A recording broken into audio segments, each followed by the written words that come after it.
ગુજરાતમાં HMPV virus નથી એવું આરોગ્યમંત્રી ઋષિકેશ પટેલના કહેવાની બીજી જ ઘડીએ ગુજરાતમાં પ્રથમ કેસ નોંધાયો। ગુજરાતમાં પણ એચએમપીવી વાયરસની એન્ટ્રી થઈ ચૂકી છે।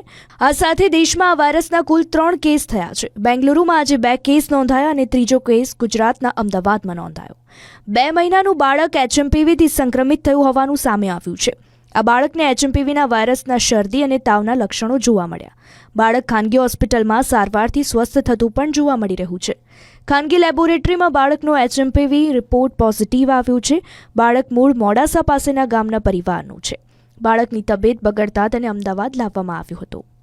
કોવિડમાં જે પ્રોટોકોલ હતો એ જ પ્રોટોકોલથી આની સારવાર થતી હોય છે।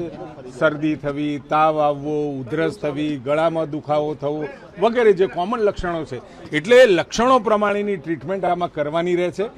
આમાં જે ટેસ્ટ કરવાનો છે, ટેસ્ટ માટેની કીટો પણ આપણે હવે વ્યવસ્થા કરવા તરફ છીએ। અને હું તો એવું માનું છું કે અત્યારે આપના દ્વારા આ સમાચાર સરકાર બિલકુલ જાગૃત છે, કેન્દ્ર સરકાર પણ જાગૃત છે।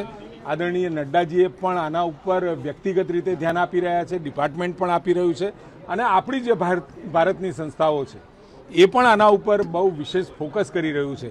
એટલે લોકોમાં પેનિક ના થાય એ પણ જરૂરી છે।